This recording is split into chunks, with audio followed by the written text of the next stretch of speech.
Katie and the British Artist by James Mayhew. Katie was off on a trip to the gallery with Grandma. There were lots of people hurrying past. Is everyone going to the gallery? Asked Katie. No, they're going to work, said Grandma. They all have jobs to do. I wonder what job I'll do when I grow up, thought Katie. By the time they reached the gallery, Grandma was tired. Dear me, what a long walk, she said, resting on a seat. You have a look around. I'll just have a quick snooze. So Katie looked at the pictures. She particularly liked a painting of a shepherd boy and some sheep called The Cornfield by John Constable. He's got a great job, said Katie. I'd love to be a shepherd.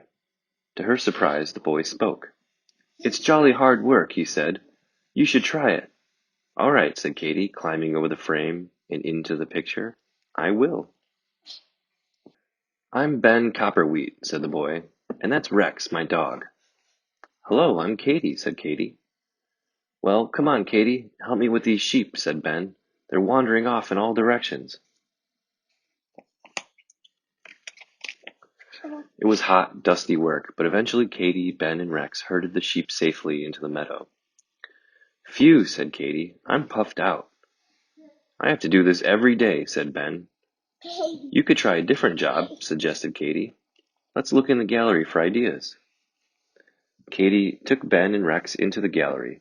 Ben saw a picture called Rain, Steam, and Speed by J.M.W. Turner. How exciting, said Ben. I could be a train driver. Come on then, said Katie, and they climbed inside the picture.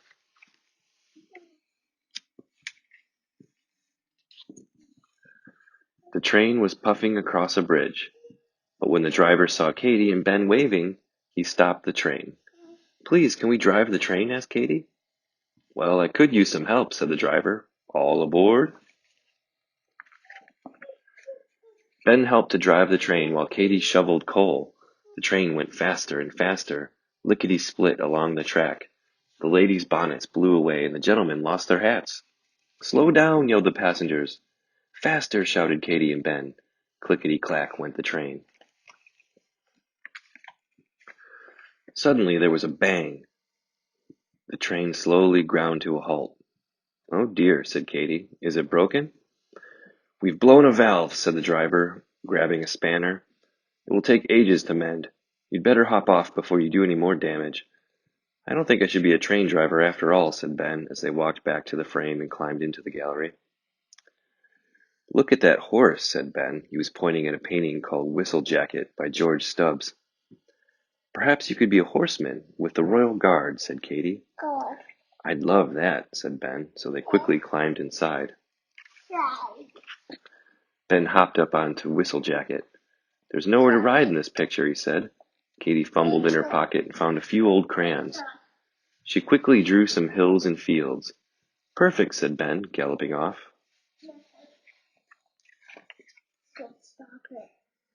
Whoa, steady, said Ben. But Whistle Jacket was hard to control. Ben was flung up into the air and landed on a hill covered in soft flowers that Katie had drawn. Oof, he gasped. Perhaps I'm not very good at riding either. So they left Whistle Jacket to gallop around in his new world and jumped into the gallery. I still don't know what job would be best for me, sighed Ben. You could become a painter, like Papa, said a little girl from a picture. It was called The Painter's Daughter Chasing a Butterfly, by Thomas Gainsborough. Come and see, said the girl's sister. So Ben and Katie climbed inside. The girls showed Ben their father's paintings. They were nearly all portraits of them. You could try to paint us as well, suggested the girls.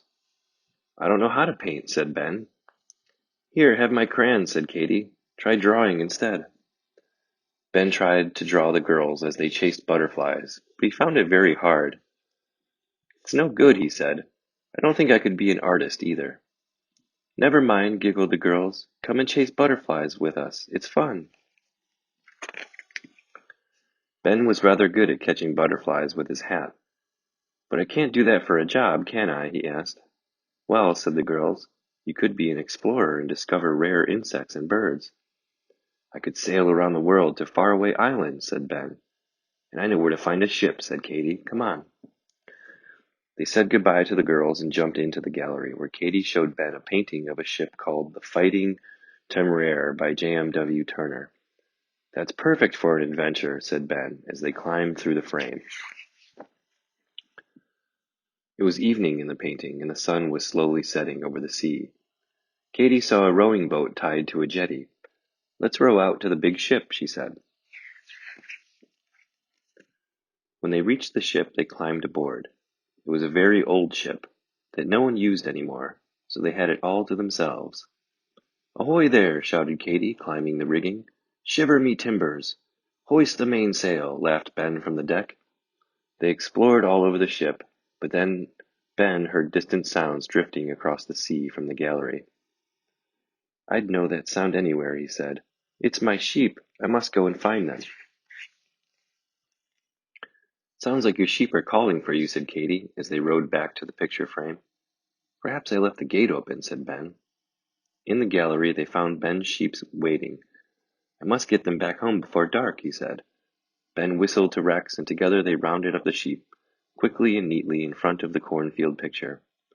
In you go, Ben said, and he counted them in, one by one. I think you've found your perfect job, said Katy. You're right. I love being a shepherd after all, said Ben. He gave Katy her crayons back. And I think you should be an artist. Perhaps one day you'll have a painting in the gallery. Perhaps one day I will, said Katy, waving goodbye. Katy found Grandma still snoozing on the seat. How can you sleep when the gallery is so exciting, said Katy. You don't know what you're missing. Well, you know what they say about counting sheep, said Grandma, and how it helps you fall asleep. Grandma, said Katy, did you? Did I see any sheep? Asked Grandma, smiling. Now that would be telling, wouldn't it?